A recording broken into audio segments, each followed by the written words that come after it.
Sensor certificate problem இன்னும் கோர்ட்டில் hearing நடந்துக்கிட்டு இருக்குது. இன்னும் எஃப்டிஎஃப்எஸ் டிக்கெட் சில இடத்துல புக் ஆகலை.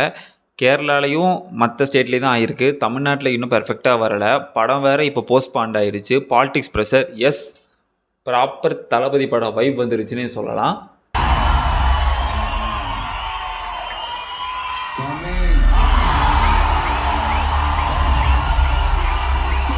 ப்ராப்பர் தளபதி படம் வைப்புங்கிறது இப்படி தாண்டா இருக்குன்னு சொல்லி இந்த ஜென்ரேஷனில் இருக்கிற கிட்ஸுக்காக இருக்கட்டும், ஃப்யூச்சரில் வர நம்ம கிட்ஸுக்காக இருக்கட்டும், ஒரு சினிமாவை பற்றி தெரியறதுக்கு உண்டான எல்லா விஷயத்துலையும் இருக்கக்கூடிய சில பசங்க பொண்ணுங்களுக்கு எல்லாத்துக்குமே இப்போ பாடுறாங்க தளபதியை எப்படியெல்லாம் ஃபேஸ் பண்ணியிருக்காரு அப்படின்னு சொல்லலாம். சினிமாவை மட்டும்தான் நான் சொல்கிறேன். மற்ற விஷயத்தை பற்றி இந்த வீடியோவில் நான் பேச போகிறதும் இல்லை. எஸ், ரொம்பவே அன்ஃபேரான விஷயம். ரொம்பவே ஒரு தளபதி ஃபேனாக எனக்கு ரொம்பவே கஷ்டமாக தான் இருக்குது. பிகாஸ் லாஸ்ட்டு படம் ஓகே, அப்படியே செலிப்ரேஷன் பண்ணலாம். ஃபுல் அண்ட் ஃபுல் தளபதி படமாக தான் இருக்கும். எல்லா தேட்டர்லையும் தளபதி படமாக தான் இருக்குன்னு பார்க்கும்போது பராசக்தி மூவி வந்து கிளாஸ் விட்டாங்க. கிளாஸ் விடுறது எனக்கு எந்த பிரச்சனையும் எனக்கு இல்லைங்க. பட் அவரோட கடைசி படம் ஸோ ஒரு ஃபேர்வெல் மாதிரி இருக்கும். எப்படி நம்ம டீச்சர்ஸ், ப்ரொஃபஸர்ஸ் இந்த மாதிரி பண்ணோமோ அதே மாதிரி அதுவும் இதுவும் ஒன்றான்னு கேட்டால், தமிழ் சினிமாவில் ஜஸ்ட் ஒரு ஆக்டராக வந்து அவரே சொல்லியிருப்பார், ஒரு சின்ன பீச் ஓரமாக எனக்கு ஒரு மணல் வீடு கட்டணும் தான் நினச்சேன், ஆனால் எனக்கு நீங்கள் ஒரு கோட்டையை கட்டி கொடுத்துட்டீங்கன்னு. எஸ், தமிழ் சினிமாவில் ஒரு தனக்குன்னு ஒரு சாம்ராட் ஆஃப் ஹாலிவுட்னு கேட்டாலே தளபதியை தான் நம்ம சொல்லுவோம். அப்படிப்பட்ட மனுஷன், அப்பேற்பட்ட மனுஷனுக்கு இப்படி ஒரு பிரச்சனையா அப்படின்னு நீங்கள் கேட்கலாம். இந்த மனுஷனுக்கு பிரச்சனை இருக்கிறனால தான் அவர் இன்னும் ஸ்டாண்டர்டாக பலமாகவே நிற்கிறாரு. ஸோ கொஞ்சம் கஷ்டமாக இருந்தாலும் நம்ம என்ன பண்ணுறது, போஸ்ட்பாண்ட் ஆயிடுச்சு. February தான் ரிலீஸ், இல்லை ஜான்வரி, பொங்கல் அப்போ January 13 என்னென்னமோ சொல்கிறாங்க. பட் ப்ராப்பராக சொன்ன டேட்டுக்கு ரிலீஸ் ஆகலை. ஆனால் ப்ராப்பராக தளபதி படம் வைப் வந்துடுச்சு. பிகாஸ் ரொம்ப நாள் ஆயிடுச்சு, நிறைய பிரச்சனை வந்துக்கிட்டே இருக்கும். ஸோ இது கொஞ்சம் பயங்கர இஷ்யூவாக கொஞ்சம் போயிட்டுருக்கு. தென் நிறைய விஷயங்க சொல்லிக்கிட்டே கூட இருக்கலாங்க. இன்னொன்று விஷயம் சொல்லணும்னா, படம் வந்து பக்கா கேசரின்னு தெரிஞ்சிருச்சு.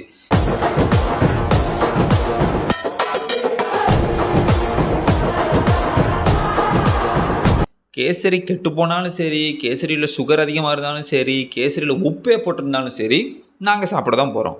பிகாஸ் கடைசி படம். ஸோ எதுவுமே சொல்ல முடியலை.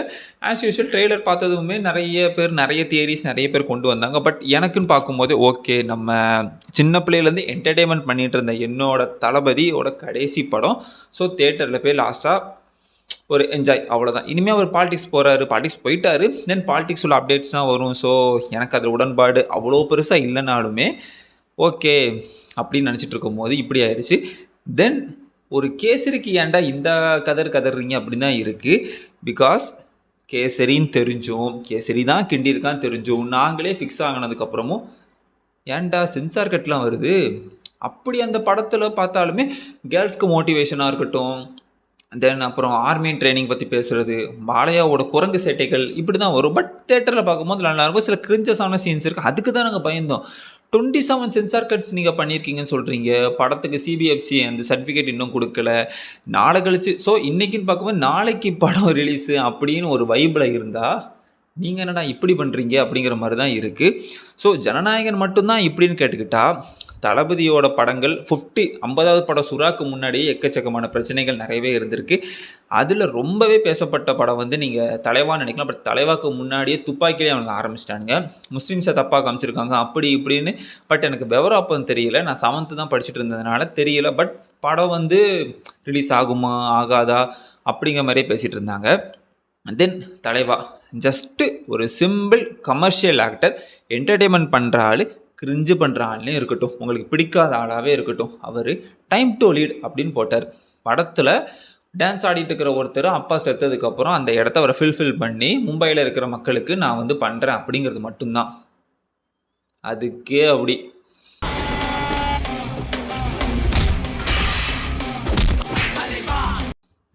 ஓகே, தேவையில்லாதெல்லாம் பேச வேண்டாம். பட் அதுக்கே அப்படி பண்ணாங்க. தென் அப்படியே ஜில்லா தெரி அப்படின்னு போயிட்டு இருக்கும் போது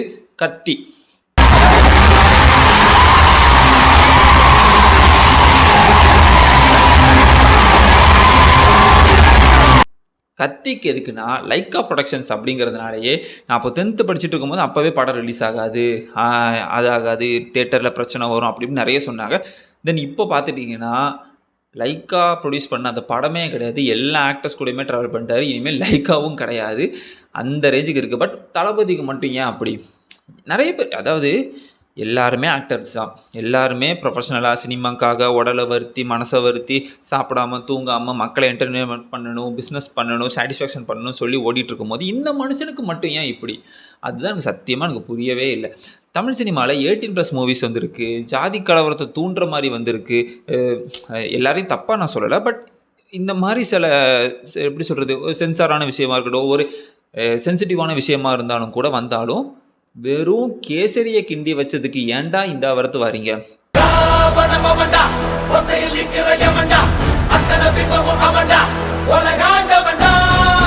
இன்கேஸ் படம் ரிலீஸ் ஆகி மொக்கையாக இருக்குது, இதுக்கு நீங்கள் பேனே பண்ணி வச்சுருக்கலாம் அப்படின்னாலுமே எதுக்கு இப்போ ஏன் பேன் பண்ணீங்க? அப்போ எதுக்கு போஸ்ட்பான் பண்ணீங்க? மொக்க படமாகவே இருக்கட்டும் ரிலீஸ் ஆனதுக்கப்புறம் எதுக்கு போஸ்ட்பான் பண்ணீங்க?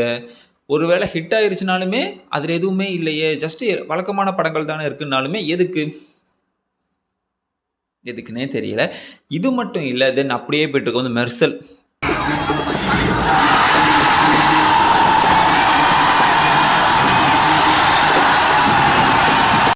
அதில் வந்து ரொம்ப சென்சிட்டிவான விஷயம் நம்ம அட்லி ஐயா செதுக்கியிருப்பார். இந்த ஜிஎஸ்டிஏ டாபிக் பற்றி பேசுனது அதெல்லாம் கரெக்டு தானேங்க. எதுக்கு அந்த படத்துக்கும் அப்படின்னு பண்ணாங்க? அதுவுமே இதே மாதிரி ஏதோ 9th தான், October 9 அந்த மாதிரி ரிலீஸ் எப்படின்னு தெரில. நான் நிறைய பார்த்தேன், பட் இல்லை. பட் August 9 தலைவர் ரிலீஸ் ஆக வேண்டியது அது அப்படியே தள்ளி போய் ரிலீஸ் ஆகிருச்சு. தென் அடுத்தது பார்க்கும்போது சர்க்கார்.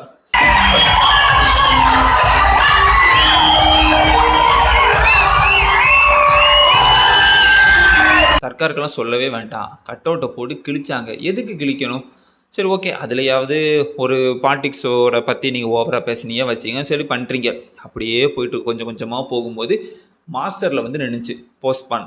கேப்பில் வேறு லீக் வேறு பண்ணானுங்க நிறைய ஃபுட்டேஜஸ் எல்லாமே. என்ன பண்ணுறது? அதுவும் அப்படி. அதுக்கப்புறம் லியோ வந்துச்சு. லியோ வந்து பிரச்சனை வராது, பிகாஸ் அது அப்படி தான். அதுக்கப்புறம் கோட் ரிலீஸ் ஆகி தலைவன் பாலிடிக்ஸ்குள்ளே இறங்கின அடுத்த நிமிஷம் ஜனநாயகன் கடைசி படம் தெரிஞ்சும் பிடிச்சி வச்சு நிப்பாட்டிட்டாங்க. எதுக்குங்கிறத ப்ராப்பரான ரீசனே இல்லைங்க. படத்தில் 18+ இருக்குது, விஜய் சார் வந்து இந்த மாதிரி பண்ணுறான் அப்படி பண்ணுறான், ஒரு ஸ்டேட்மெண்ட் கூட ப்ராப்பரான ஸ்டேட்மெண்ட் இல்லை. திரும்பவும் சொல்கிறேன், வெறும் கேசரி, கெட்டுப்போன கேசரி. அதை நம்ம ஆள் பிரியாணியாக பண்ணலாமா, இல்லை கேசரியை திரும்ப குக் பண்ணி சூப்பராக கொடுக்கலாமான்னு பண்ணுறாரு. பட் எதுக்கு? நீக்கப்பட்ட காட்சிகள் எவை அப்படின்னு நியூஸ்லலாம் வந்துக்கிட்டு இருக்கு. என்ன காட்சிகள் தெரில. ஒரு வேளை ஊர் ஃபுல்லாக கேசரின்னு நம்ப வச்சு தீரன் மாதிரி படம் எடு வினோத்தை அப்படின்னு சொல்லிட்டு இருக்கும்போது ஊர் ஃபுல்லாக கேசரியே நம்ப வச்சுருவோம் சார், நம்ம தீரனை விட பயங்கரமாக எடுத்துருவோன்னு பண்ணுறாரா? பட் அப்படின்னாலுமே விஜய் சார் படம் அப்படின்னு பார்க்கும்போது அவர் வந்து ஃபுல் அண்ட் ஃபுல் சாட்டிஸ்ஃபேக்ஷன் பண்ணுற ஆடியன்ஸ் கமர்ஷியல் ரீதியாக வேணும். வீட்டில் இருக்கிற பெரிய பசங்க, குட்டி பசங்க, தாய்மார்கள், பாட்டிமார்கள் எல்லாருமே வந்து பார்க்கணும் அப்படிங்கிற ஒரு மைண்ட் செட்டில் தான் இருப்பார். பட் தெரியல என்ன சம்பவம் வினோத்து பண்ணி வச்சிருக்காரோ.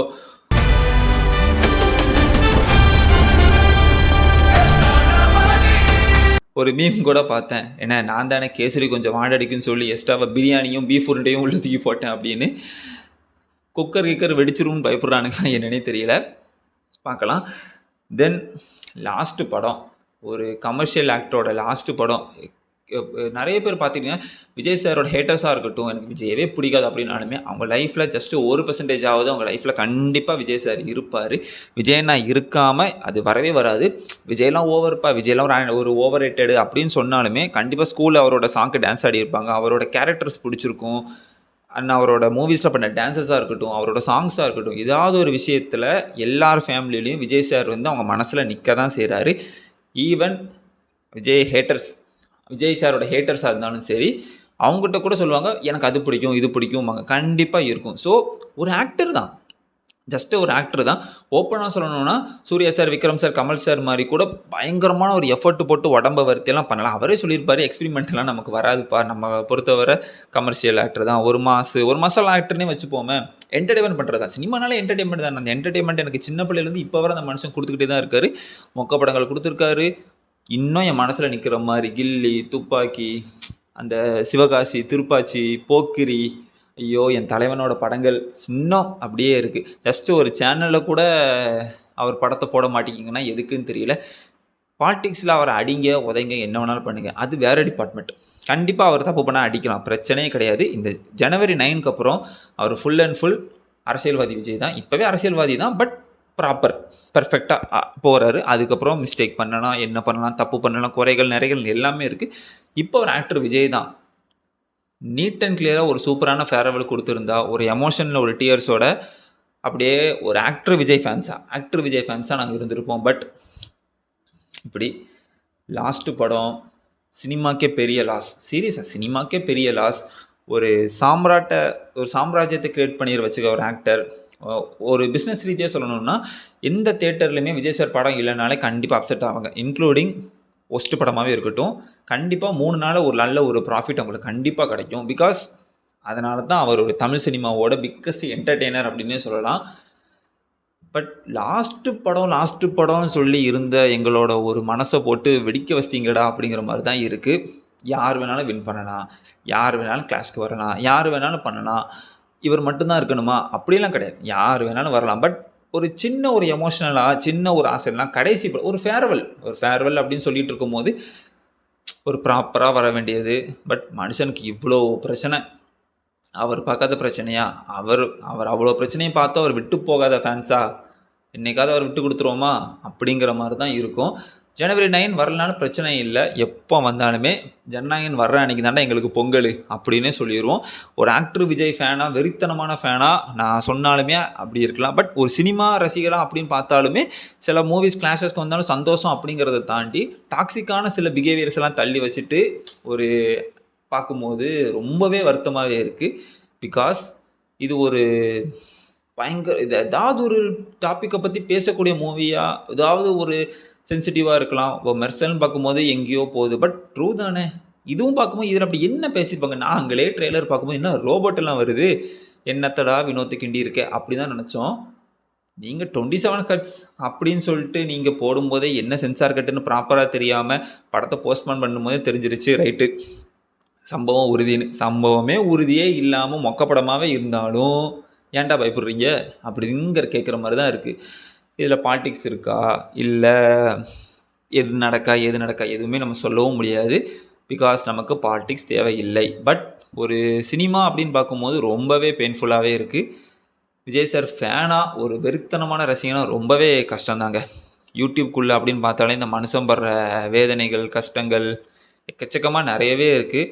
நிறைய வீடியோஸ் கூட விஜயோட பிக் ட்ரபிள்னு போட்டிருப்பாங்க, சிக்கல்கள் தீர்ந்து படம் எப்பொழுது வெளியாகும் அப்படின்ட்டு. அப்படி என்ன தாண்டா சிக்கல் இந்த படத்தில்?